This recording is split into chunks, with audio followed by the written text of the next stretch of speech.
So I recently saw a video that was talking about YouTube channels, and they made a really good point that I think some of the commenters had mentioned before. But they're talking about how a lot of channels, that just like how people tend to watch the same shows over and over, one of the reasons is because you kind of know what you're going to get, right? That like you know what you're in for, you can just kind of relax and watch the thing. And so the more I watched it, the more I realized I was like, you know what, I think that people are right about the whole idea that, you know, try to keep your channel one way or another. So from now on, I'm going to, if I really feel like doing like more of like an experimental video or a thoughtful video or whatever, or something like that, I might make another channel to do that on. And I'm going to try to do my best to keep this channel directly on the Durance game development stuff, right? So that being said, I've done a video on this project before. It looks a little bit different now.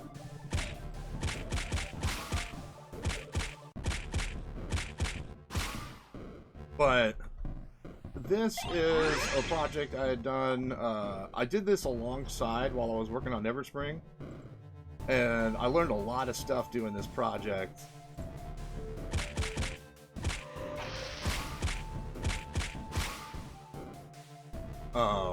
And so I was kind of sitting here and I was like, it would be a big waste to just let this go, right? Because at this point, I don't really utilize the RPG Maker engine as much.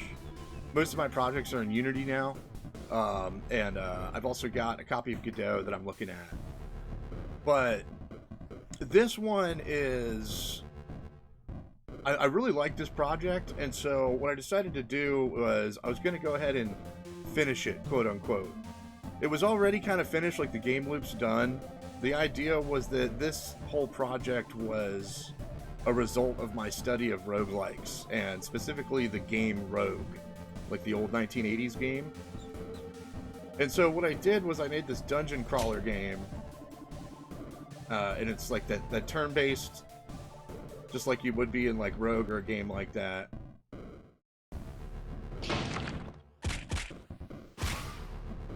And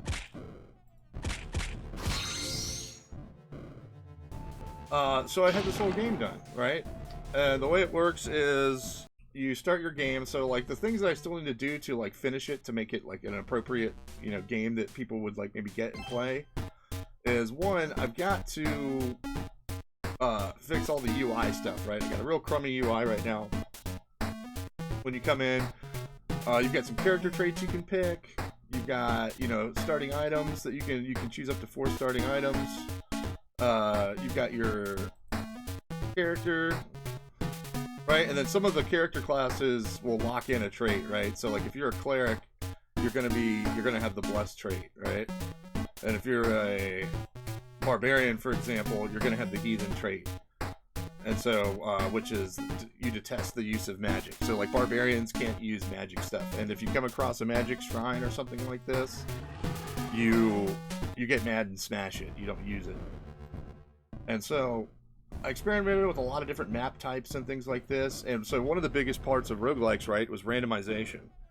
So there's a lot of built-in randomization, but what I also did was there is actually a full random dungeon generator, right? So this was a totally randomly generated dungeon that I'm still working on upgrading how the random generation works.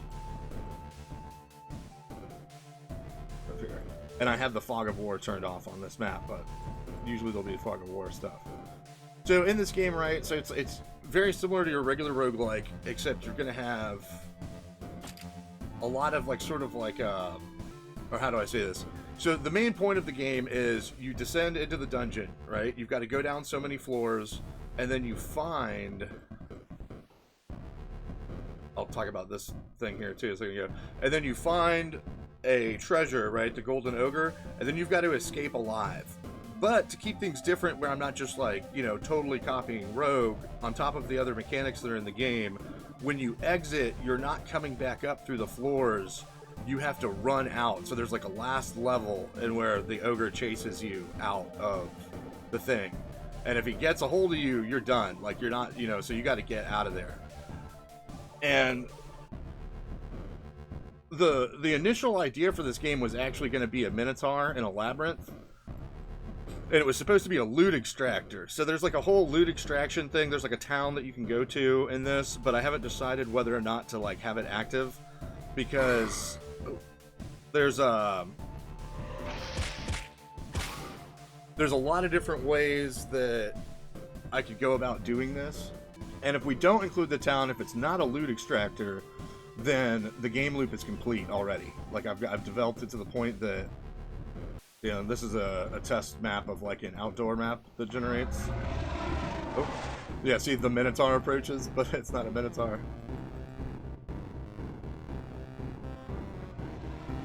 So the thing about this is, so I know that there's a lot of roguelike games out there, but I've actually never played a roguelike. But I thought they looked cool. I've always thought that roguelikes just look cool. And so when I started this project, I knew that I wanted to have like that kind of tile turn-based movement, right? And I wanted to have what I don't know if this is what it's actually called, is what I call it. I wanted to have the bump fighting, where they kind of bump each other and fight. The idea behind this is that while you're going down in the dungeon, you can make noise.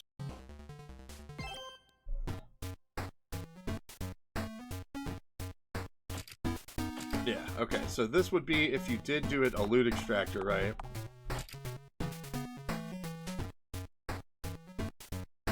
Look out, but he got stuck on the chair. So my original idea was that there would be multiple entrances that you could enter the dungeon from, and each entrance would change the beginning of your run, right? So there was, I thought I had labels on these, but maybe not. So there was the sewers, there was the main entrance where you go in through like a, kind of like a fancy entrance. There's the mithril mines, like the old mines, and then there's the catacombs. And so depending on which way you enter the dungeon would change, you know, where you show up. So, let's see if this, oh yeah, this will actually be good back. So there's no monsters on this map right now. This map's still under construction. But what I'm going to do is, as I walk around, you'll notice that this meter fills, right? And if I wait, it'll go down, right? Like if I'm trying to stay quiet. So as I go through here and I'm doing stuff, I've got to move there. So there's a lot of UI work that's going on right now, so I hope you'll forgive me for it looking so messy. But, oh, I starved to death. Oh. So as the title said, this would be, if I can finish this out, this is actually, like I said, this is my last use of the RPG Maker engine. And in this, of course, as you can tell, it's not an RPG. I'm literally just using the engine for, it's like for a quick database and some other stuff. But this game is very different from how the engine is intended to be used. So hopefully this time around with this game, since it's so different, and since I'll have finished doing the windows, like even the stuff like when you open your bag is very different from the engine, this is going to be a good test of the whole perception of your player thing, right? If I can do the UI on this and finish out this project in a way that you will never know what engine it is, I'm curious to see that effect on people. Now, if you've watched this video, of course, you know what engine it's made in, right? But if you're just a player, like let's say like you're real into roguelikes, by the time I'm done with this UI, what I hope to be able to see is, and I'm not going to hide it, you know what I mean? But I'm interested to see what it's going to look like when, oh, I should have left that map. When people don't know what engine they're playing on, right?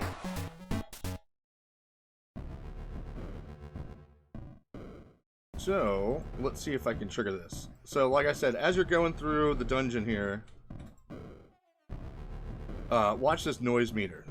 So, like, the things that you do, so, like, as you fight, it causes noise. If I go here and I open this up, it causes noise. I'm gonna get killed before I... So as you can see, my noise meter's going up. And the idea is that if I make too much noise, I'm going to attract the ogre.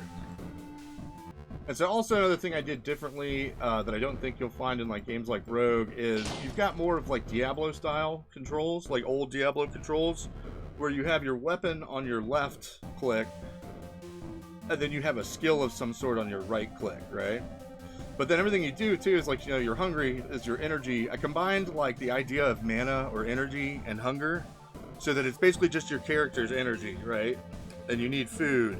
But if you run out of energy, you'll start starving to death, and you'll also not be able to use any moves that require energy.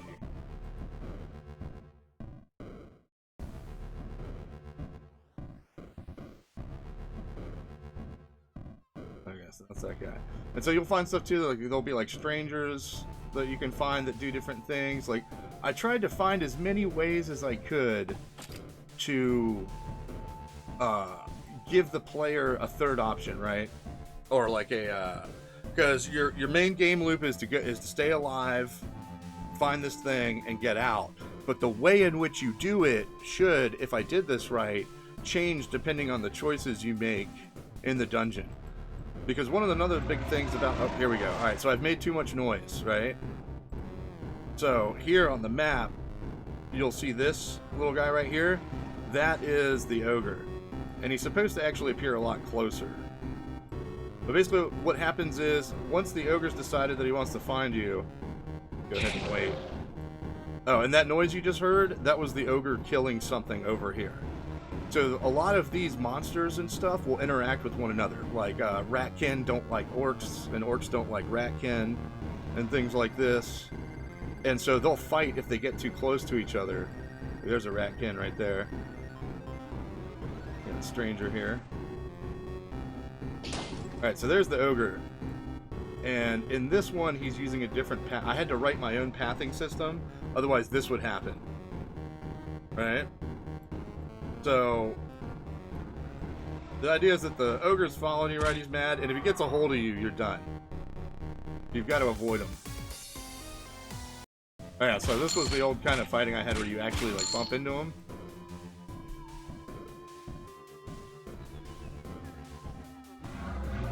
Oh!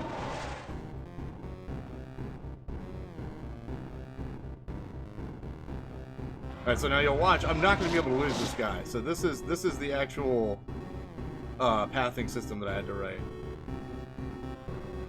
If I did it correctly, I'm not going to be able to lose this guy. He's always going to be able to come up on me. He's not going to get stuck on any corners. And I'm gonna really challenge him here too, right? So I'm going to pop into this little broken part of the wall where there's a cave.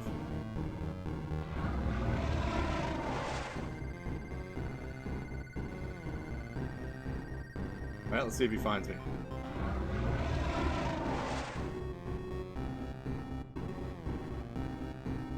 Look at that. He ain't getting stuck on nothing. Ah! Sweet. So yeah, so that's how it actually works. And that was the old Minotaur graphic. But, so that's the idea, right, is that you've got a very classic roguelike, and what I don't mean is roguelike where it's just like, oh, I lose my stuff. I mean like the game Rogue, right? Like really, truly, traditionally roguelike. Just with like, you know, of course, better graphics. Because I wanted to understand the design concepts of such a game, right? Like a dungeon crawler. And so the result of the project was actually pretty promising. Oh, I starved. And so, like I said, the game loop is complete. Like, if I wanted to, I could play through the whole game right now and get from start to finish, go all the way to the end. Here's the final level. I don't know if it'll turn on. Let's see. Alright, so if you watch, as he comes into contact with other bad guys, he kills them. So, and then that's how you hit that trap. You need to avoid those traps and let him run into them so that you can slow him down.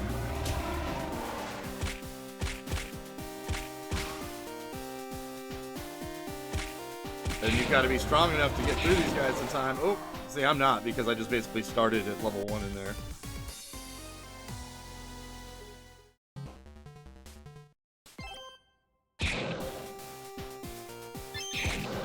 And if you can make it all the way through...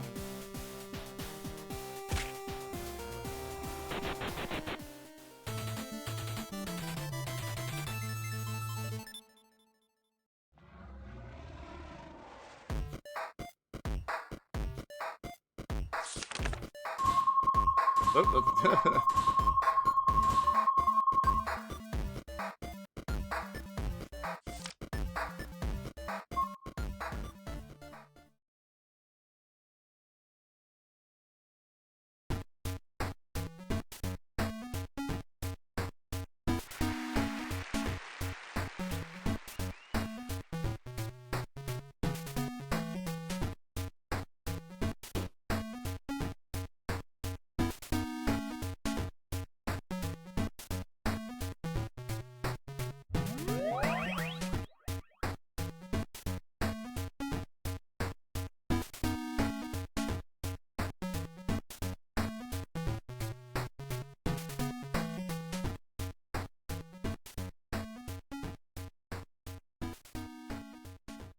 and then at the end of it all, what it does is it runs a script that I made that checks out everything you've done, right? Because like I've got variables that keep track of everything you're doing in the dungeon. Every time you talk to somebody, every time you take something, every time you do something good or something bad, such and so forth. The amount of monsters you killed, all of it, and it runs everything together, and it basically it'll generate a name for you based on your behavior in the run. So since I just started, basically I kind of cheated and I went through it. I have a thing set up where it'll randomize the stuff, and so apparently in the randomization process, I killed a lot of orcs and I was able to explore all the map, and those were my top two scores. And so it named my adventurer Orcs Bane the Explorer, right? And then what it'll do is it'll take your score and it will write it. It will immortalize your character on the holy high scores, right?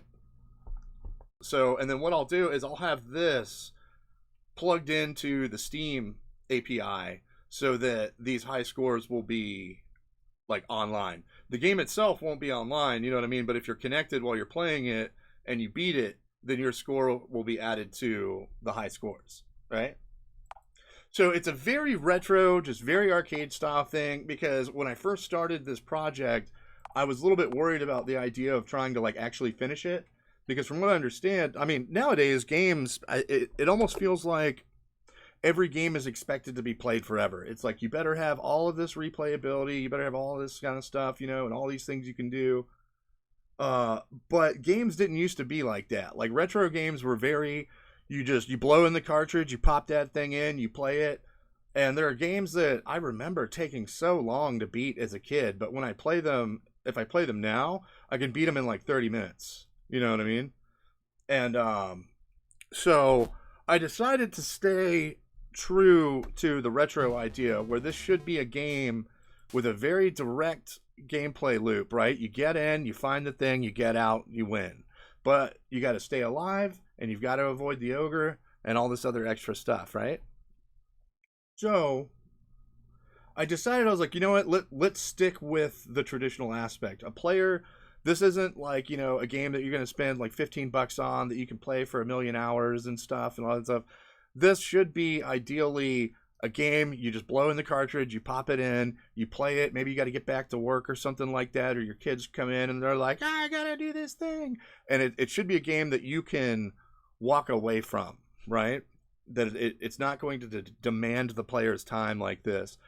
And so one of the biggest parts of that, right, is like the saving, right? How do you save? Because in, what was it? In the original Rogue game, what was it? The saving was weird. I think you could save, but I can't remember what it was. There was something weird. Or like in order to like have a saved game, quote unquote, you had to like go into the game files and copy something out or something like this.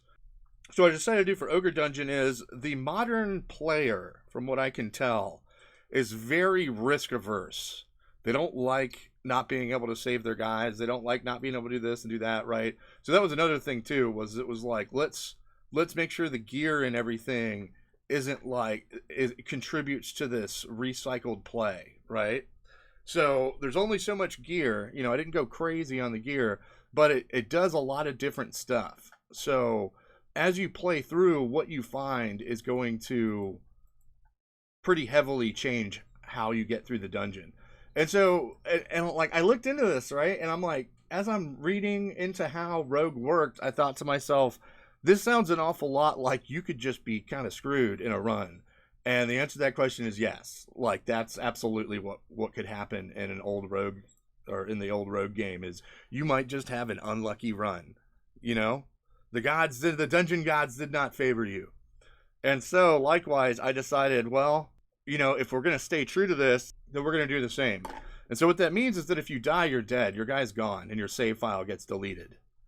And so, and while you're exploring each floor, what you have to do is find each floor has a fountain room, and the fountain will restore your health and give you 50% of your energy back, right? So it like refreshes you. And then back here, you've got this torch that will save your progress. So every floor, you'll have a chance to save your progress if you can find the thing, right? And if, like I said, let's say like your kids pop in or something comes up or you got to run back to work or something like that, as long as you didn't die, if you turn off the game, like, you know, then you'll just start back here. Like it did save your progress. You'll start where you were when you touched the torch and lit the torch. And so you'll be able to continue your journey, right? But if you die, it deletes your file. And it does it instantly. So there won't be like oh crap, I'm about to die. And as your guy's dying, you can just kind of like escape. Or like, you know, hit F5 and like reset the game real quick. If your life hits 0, the very first piece of code that runs is it deletes your save file. And then it shows your guy dying. So don't die, right? Is the idea. It's like you need to be able to make it through the entire dungeon in one run. And you need to be able to escape in that same run. Now, the game actually goes on beyond that. What the game is actually about overall is the Ogre dungeon, how it sets your character on this story, this overall story. So in the very beginning of the game, you're just a nobody. You're a nobody adventurer. You get the golden ogre, right? And you're like, yeah, and you go back and you get rich, you know, and you're famous. You're this famous adventurer. And so then what happens is after you beat the game, quote unquote, you can continue the story. So you're living your life happily ever after, and you have a kid. And what happens is you've got to create a second character now.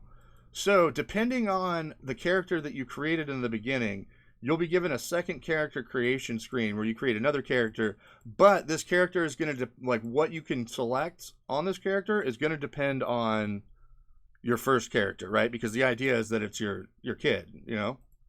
And so what'll happen is this evil sorcerer shows up who wants the golden ogre because it's more than just a solid gold ogre, right? There's something special about it. And so he destroys the farmstead and leaves everyone for dead and runs off like, well, ha ha ha, with the golden ogre. And so your kid, right, the character that you just made is the only survivor. And you, as the player character, you're like, you know, I'm dying, you know, like, it's up to you, kid, you know. And so the kid's like, yeah. And so he goes on this quest of vengeance, right? And the gameplay changes here. So now you may have noticed that some of the stuff is all bunched up in the corners and things like this, or when that parchment came down for the scores, it was over to the left. That's because initially, before I had really sank into it, I was gonna do it as a cell phone game because I don't really play a lot of cell phone games, but when I do, I would want to play a game like this. And I don't ever see any on Google Play, or if I do, they're always really, like I said, games expect you to play forever now. I just want to jump on, I just want to have an adventure, and I want to have a good time, right? Alright, so this is the auto battler. So I went through a lot of different ideas of what to do while I was doing that. And one of the ideas that I toyed with was the idea of having it as an idle game, right? Where it's automated like this. But you still have access to all of your items and stuff.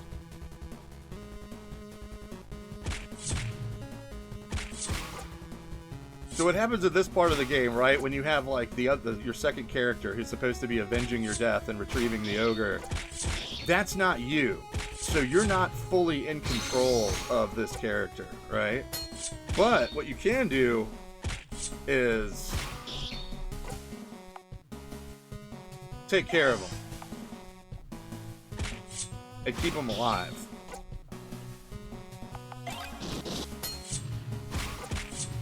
Right? And so what I have to do still in order to do this is, one, this is still based on a cell phone, right? Why is the ogre active here? I don't know. But, so I need to expand this map a little bit, change it up a bit, and of course populate it with like actual monsters. But the idea is that your little dude's cruising along, it's cruising along. So then as you would go through, right, you run each level, and then as you get to the end,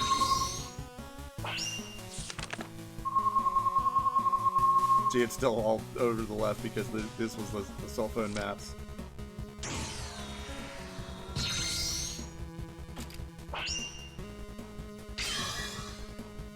And then you go to the next biome.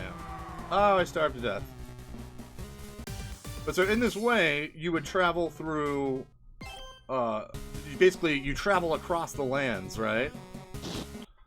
They're looking at, you know, you've got a bunch of different levels of different biomes and different monsters and things like this.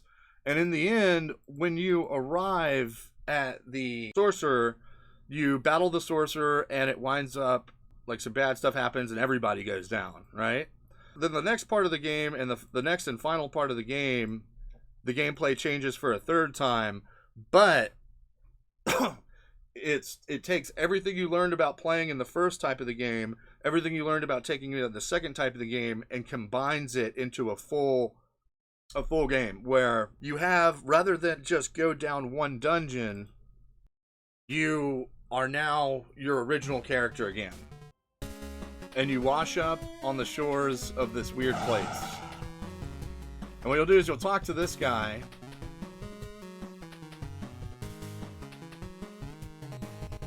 And he will tell you that what has happened is that you've washed ashore of this on this like island of dishonor, right? Because not only did you not protect your family from the sorcerer and you fell and battled the sorcerer, you then urged your kid to go on a doomed quest of vengeance and basically dishonor themselves, right? So you have some atonement to do. And so what you find here is that now you're in more of like sort of a free roam deal where you have to explore this large island. And as you're exploring the island, it's very Zelda-like, right? Where what you're going to do is try to find any way to become stronger. And as you... Oh, so this is like a desert here.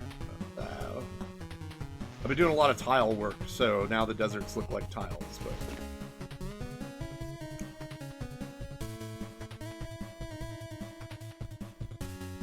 So as you're searching around, you got to find ways to, like I said, power yourself up, right? So what you're looking for is dungeons.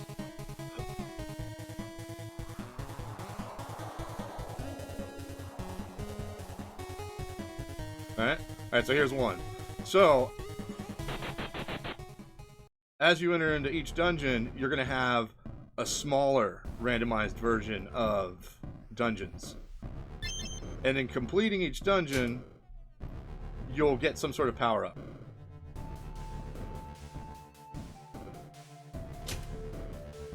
Keeping in mind this whole sort of randomization process and this idea of being able to play, having like other plays, you don't actually have to clear every dungeon. What you have to do is, there are some that you have to clear, right? In order to get to like the final castle. And then once you get inside the final castle, you're going to come across like a large bridge or causeway, if you will. And on this bridge, all of the monsters and stuff that the sorcerer controls, right? Because the sorcerer's here too, but he's like embraced all of like the dark magic on the island and stuff, right? And so he's got this fortress that he set up for himself. And so once you get in there, you're gonna have a level like this, sort of like the other ones, where you have a long vertical level. And you have to fight all the monsters on the way in, and then you'll complete the final dungeon, and you'll face off with the sorcerer, and if you win, you redeem the souls of yourself and your family, and you get to, you know, happily ever after kind of thing. And so that's the overall game of Ogre Dungeon, is that you have this first thing where it's just this rogue type game where you go in and you get the thing, then your kid goes off and tries to avenge you but fails. Then you have to do this free roam thing where you kind of like lift all the curses and stuff on this island by defeating these dungeons. And so that's another thing too, right? Is that each dungeon, by defeating it, has an effect on the environment. So what is it? You've got, and then you can find stuff like little hermits that live in caves that'll teach you things.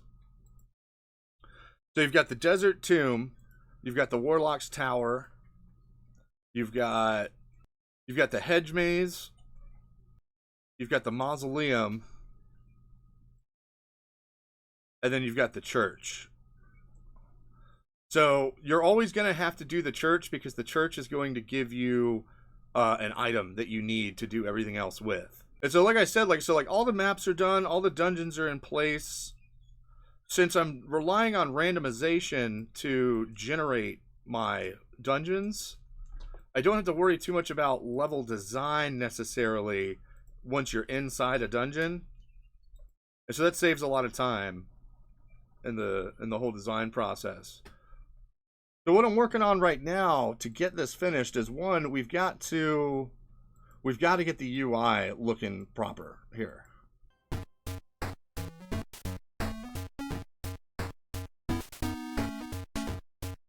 Right, so I'm gonna have to clean this up.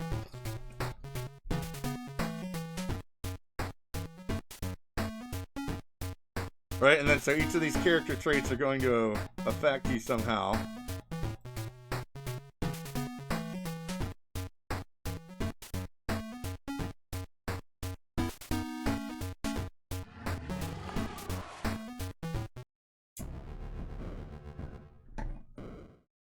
I've already done a lot of work on the actual like in-game UI.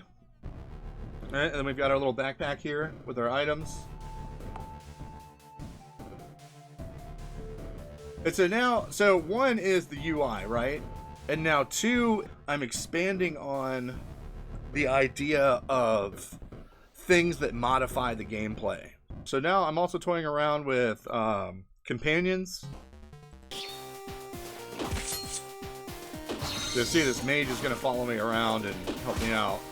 And I've also got this little ghost pet. So this is kind of a stress test that I was running on using the automated mode.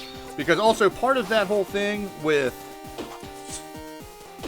like how you don't control the character or whatever, but you're also like looking over, you're watching over your kid as he goes on this quest.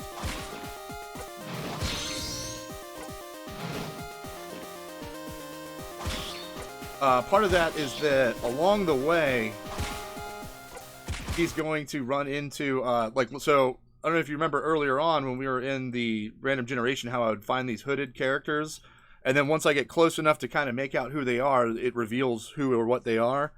Well, through your play, as you're doing that, let's say you find a guy who's hungry, and you save his life by giving him food. Well, then there's going to be a chance that when your kid is going through his quest, he may run into that guy that you gave food to in the dungeon and saved. Or he might run into the monk who needed help that you helped, and then the monk healed you so you could keep going through the dungeon. And he might meet them, and they might be like, I adventured with your father back in the day, you know, blah, blah, blah. And so they may try to assist your kid in completing his quest. And so whether that means they just give you an item, or whether that means they, like, you know, help you out and like heal you along the way, or if they actually follow you, you know, might depend on the kind of person they are or whatever, or kind of NPC, I should say. That's it. And then what I did too was I mixed things up by having, so we've got our random generation, like our total random generation.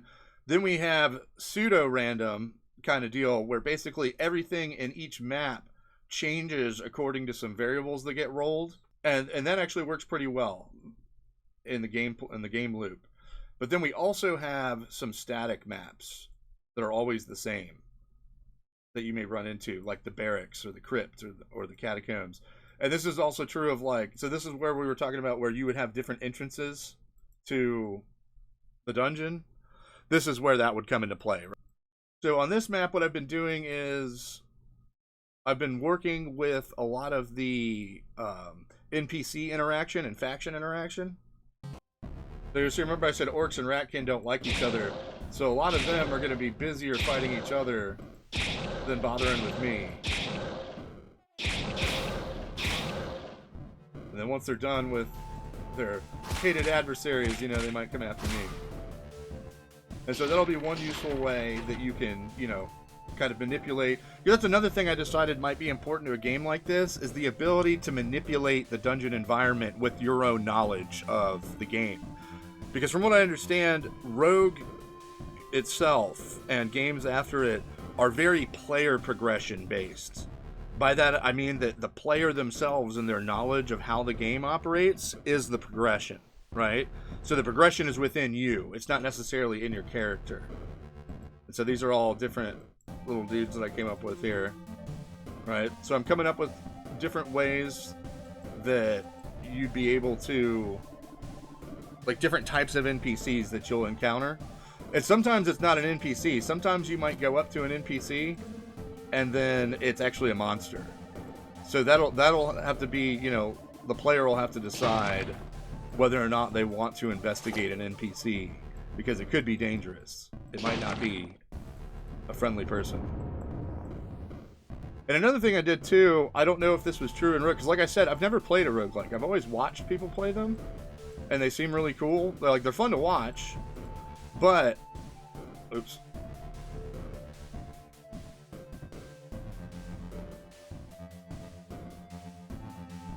So this guy, for example, gives me a powerful item, but it's cursed. So, and as he said there, the curse was a curse of hunger. So if I were to equip the item that he just gave me, then my hunger rate is going to double. Like, I'm going to be more hungry, so I'm going to eat more stuff, right? And these are some different shrines you can run into. And so now I'm just populating the dungeon with, or the dungeons...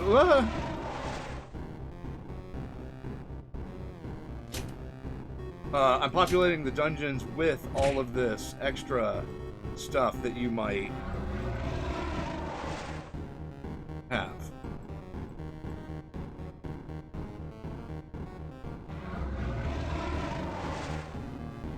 And then here, this goes back to 10. And so if you were to go loot extractor mode, there's ways out of the dungeon.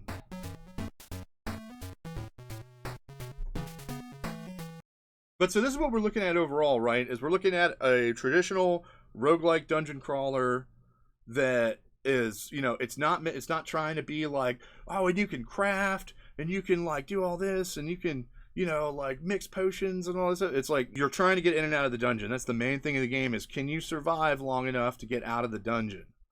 And then if you want to, you can continue the game and do the other stuff, right? But the main loop of the game right now is going to be the Ogre Dungeon. So what I'm doing is, like I said, I'm trying to clean up the interface. I'm trying to finalize my graphics also. You probably see there's a lot of different stuff going on in here right now. And that's because I haven't quite yet decided if I'm going to go for a more, like a real traditional roguelike where you've got like the black, where the floors are just black with dots kind of stuff. Or if I'm going to go for like a mix of it or whatever. I don't know. I haven't quite settled fully on the look, because even the characters I'm using right now, I have some that I've done myself. Here they are, right? So like these are some of the NPCs that I've done myself. But if I do decide to go more of a older school route, then these might be too new, right? So I found an artist who does some of these ones here that are like a bit older. And so I may stick with these older ones, but there, as you can see, there's also a paper doll system involved, where as you equip armor and weapons, they show up on your character at like, just because that seemed fun and cool to do. There would be different races, right? So here are some of the races I have so far. There's a dwarf. There's like a wolf guy, dark elf, and also if I go newer, I would use these graphics, but if I go older, I would use these ones, right? So that's where I'm kind of stuck right now, is it's like, how retro should the game look? And I'm kind of leaning towards really retro, like just let it be real retro looking. And so I've got a lot of 8-bit stuff I was working through. These were some of the older ones that I was working on, where I was like, maybe we'll do it like this, right? Yeah, so I'm still kind of on the fence with where we're gonna go. These are boss monsters. Those are larger ones. So I'm still a little bit on the fence for like which art style to go with. Right? So those are like some mummies and stuff. Those are my skeletons. These are demons here. So, and I had another idea too, where there's a thing that you can do where the curse of the dungeon activates and the walls turn like red and like everything's like hellfire and like demon stuff. And so then all the monsters get switched out with these demons, and it's very hard. Like, so you wouldn't want to do that on purpose unless, you know, you were ready for that challenge. But so there's a, like, that's the thing is the base game loop of a dungeon crawler roguelike like this is so straightforward that the fun of the design, for me anyways, has been trying to come up with as many ways as possible that I can let the player interact with and manipulate the dungeon environment, right? So things like being able to activate or deactivate the curse of the dungeon, having to worry about making too much noise because you don't want to attract the ogre, being able to help, or you can also be a jerk and like, you know, like let's say like a monk needs your help, you can just be like, give me all your stuff, you know.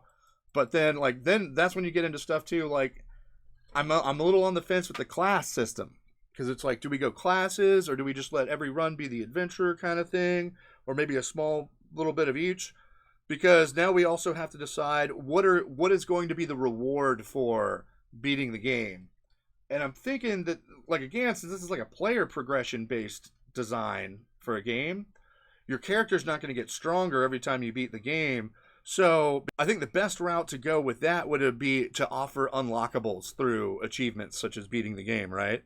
So maybe the races will unlock as you do different stuff, right? Oh, yeah, so here's the race. We got an orc, dark elf, like an anthro guy, humans, two different kinds of human, and we've got dwarf, and we've got ratkin, right? And then of course you get into stuff too. Like, I don't know if you noticed, but there was an option linguist in there. You can speak the languages of some of the monsters. So like, let's say if you go ratkin, you know ratkin as a language innately.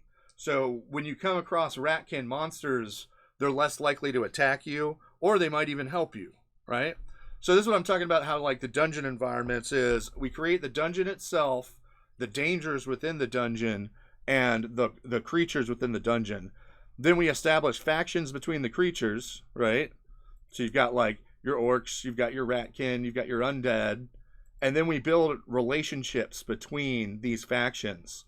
And so, really, if the player doesn't even go into the dungeon, right, like conceptually speaking, you can imagine a dungeon where all these little things are moving around, doing stuff. I may even add in, like, some Ultima Online type stuff where the monsters are actually need to eat and stuff like this, so they're pursuing sources of energy as well.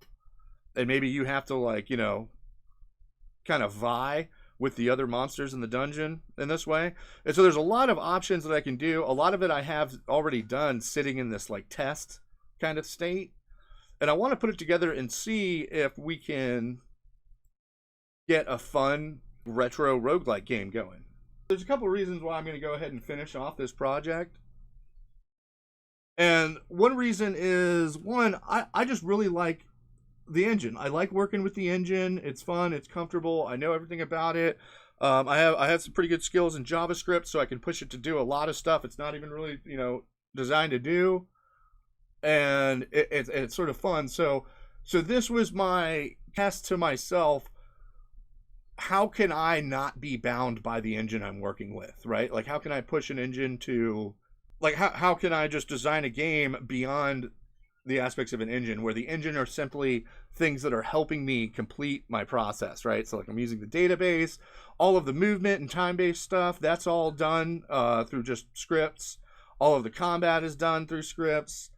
We utilize a lot of the, like, so like really what we're doing here is we're using this engine specifically for its database and for its editor, right? And all of the actual gameplay stuff takes place in custom scripts outside. So like, Neverspring was the main thing that I used this engine for, but I have over time made like a ton of all kinds of different little small games, from like strategy games to like, because I wanted to see, I was like, surely I can, if I'm a good developer, I should be able to push this engine vastly beyond its capabilities and, you know, the genre that it's meant for. And I was able to do that. And so this should be a culmination of all the ideas and little practices I did that can push this engine beyond its intended use, right? But again, we run into the same problem as with Neverspring is this needs to be, or it is actually, I've already moved away from it, but this will be, I should say, the last game that you see made from Durance Gaming that's done in RPG Maker. Because at this point now, I've moved on to, like the vast majority of my projects are in Unity now. And so these are the ones we got to finish off. So I've got this wedding app that I'm doing that I've been contracted to do. So I've been working on that one. But I've got Wicked City, which is a cell phone game. I've got like I've been experimenting with some different like squad based shooters and things like this. We've got, what else is it? There's a lot of stuff here that I've been messing around with. And then of course we have our platformer that we got everything together with once I've finished this wedding app, I'm going to start work on that. Because I've been able to go and get a lot of the assets I need to at least prototype it. And then once we get through the prototype stage, like, see, because this is where we get into problems here as just a small indie developer with like a very limited budget, is there's a lot of roguelike stuff out there. So it's pretty easy to source a lot of this stuff from artists, right? But now once I get into, again, we're getting into that problem with the Neverspring universe where it's so strange and different that there's not a lot of stuff out there for it, right? And now maybe somebody think like, well, maybe you can use AI, but see, that's the thing, is we run into the problems that we ran into when we were talking about the when we were checking out our stuff here, right? So the exploring AI for cutscenes, where we dive into this whole idea of utilizing AI, is that in reality, if you have concepts that are kind of strange or new, you're going to have problems like with this, right? Or like with this city, where it just looks very busy and strange, and it's like, and you can see all the waviness and sort of difficulty that the AI is having conceptualizing this thing. So that's not even really an option for me, even if I wanted to.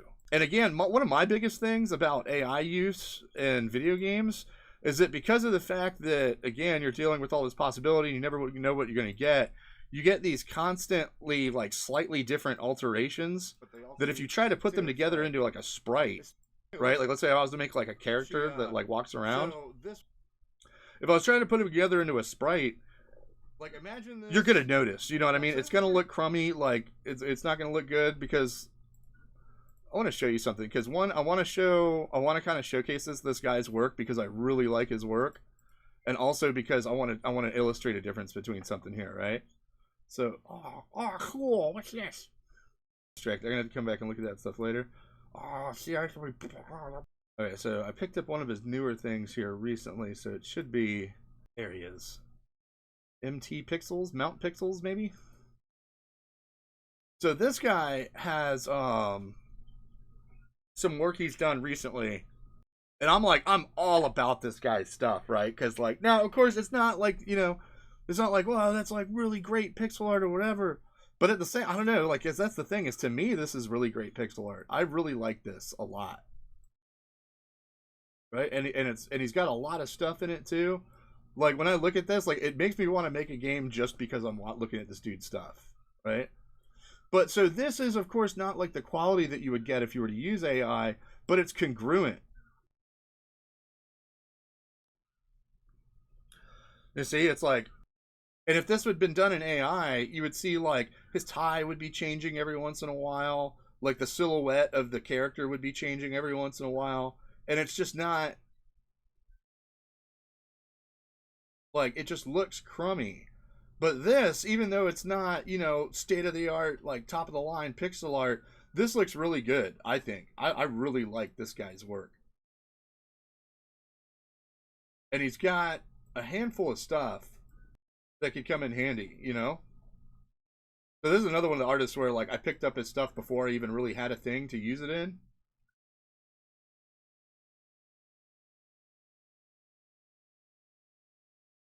Like I really like this guy's work. I really like it. I really like his style. I like how much stuff he makes in a package. I like it all. But so I would much rather use an artist's work like this, right, than have to rely on the really weird kind of wavy thing that happens when I'm like doing AI and that kind of stuff. Is this a new pack? I think this is new. I don't have this one yet. Got some NPCs and stuff. Cool. But so AI isn't really gonna save me, even if I wanted it to, on the platformer idea. But so like I said, it'll be the last project that comes out. That's because I've pretty much moved away from the RPG Maker at this point, and I'm just finishing it out because it's already done. So really, I should say I'm smoothing out the wrinkles and expanding the content of this project so that it'll be ready to go. And so I've already got a Steam page set up for it.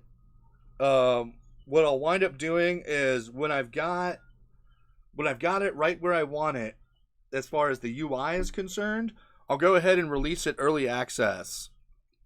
And then through the early access part, basically the whole Ogre dungeon portion will be complete, and like anybody who plays can play through all that. And then I'll have testing to see if the whole idea of having this long going game, because this is where it comes down to the players, right? Is a player going to want to play through this long thing, or would they prefer to have game modes? You know what I'm saying? Or should the game itself be more like just the third type of the game, where it's like this free roam thing and you find dungeons kind of thing? Because that wouldn't be too difficult to do. Right? So at that point, the game loop will be complete. The early access will be the actual game itself, right? And then access to these test versions. And then, you know, if anybody, depending on if anybody comes in to test stuff out, and if there's any feedback, because remember, the whole thing with Neverspring Chronicles was that, like, there was, like, maybe, like, one guy or two guys in, like, the 2.5, 3 years that it was in early access that came in. So there's a very high possibility that nobody will show up to offer any feedback, right? In which case, I'll just have to make my best judgment kind of thing and pop it out like so. And so I'm looking to have this done here quickly, because like I said, it's already completed as far as the game loop and the gear and all this kind of stuff. We're just expanding and smoothing here. So this is going to come out pretty quickly. I'm going to do a couple videos as I'm doing it to show the progress here. I'll do a video when we put it up on early access. Then I'll go through my last couple things of doing that. And then once we finish here, we'll throw her into release. While I'm doing that also, because at the same time, I'm going to be working on this wedding app here. I may do some videos on that where we go into Unity. This will come up while I'm finishing out Ogre Dungeon, because I'm having to work on both of them at the same time. And then we'll go into our platformer game. And then after the platformer game, what I'd really like to do, because what I'm really passionate about when it comes to like gaming is gaming with friends. And so all of this is leading up to, I'm trying to get my design good, my ideas, my concepts of game design, level design, mechanics, the differences in genres, you know, get a good concept of game design in general, right? So I've done a JRPG now. This will be my roguelike. And then my platformer, that wedding app is going to be really close to like a house builder or something like this, right? Where like you're like placing furniture and all this kind of stuff. And then our platformer will be our platformer. And then at that point, I'm going to feel comfortable. We're going to move into a multiplayer project after that. And so that's my plan here, right? So we're going to do Ogre Dungeon in this wedding app. Then we're going to move into the platformer. And then we're going to conceptualize a new game for multiplayer. Whether it's like a fighter or maybe like a dungeon crawler where you can play with friends, or maybe it'll be like something closer to like Helldivers where like you fight a bunch of stuff. We'll figure that out then. But for now, to keep the channel on track, this is what our video is going to be about from now on, is the actual game development process of the projects I'm working on. And then, you know, if anybody's interested, they'll be able to see stuff get developed and released, and then I'll come back with news about how that went, and then we'll get into and then we'll just move into the next project, you know. So like I said, so I'm gonna take it easy on the like philosophical videos and the experiments, even though they're related to game development and stuff, and we're just gonna stick to actual game development of actual projects, so as to, because like I said, that video really spoke to me, where it was like, well, you know, because I do that, I watch like Futurama or something like over and over and over when I just want to put something on. I just want to put something on and have it playing because I want to hear it. And so when I do that, I'm going to put on something that I know the content of what I'm putting on, you know, something I already trust. So that I understand. And so that's what we're going to do. So if you have any input on the whole Ogre Dungeon thing, right, as far as to like how we could expand stuff, I'm definitely all ears, you know. And my next video will be a gameplay video of how far we are, so that you can see like how it plays out. And from there, we'll move into getting it set up for early access and everything, and then we'll go from there. But all right, thanks for watching. Let me know what you think. Oh, and also what I'm going to do too, just to help things out, this is the graphic that I'm working on for the video right now. And I'm going to stick to this sort of design scheme for my videos, and I'm going to color code them so that you can tell what it is, right? So if it's red, it probably has to do with Neverspring. If it's green, it's probably got to do with Ogre Dungeon. You know, we'll come up with a color for when we do the platformer and stuff like this. And so this way, that if you know, are into the channel and you're browsing through the videos, people will be able to quickly sort of realize like what sort of stuff they're going in. And then I'll playlist them all and stuff too, and try to keep everything organized for everyone. And we'll move on from there. But yeah, I hope everyone has a good day. Thanks for watching, and as always, take it easy.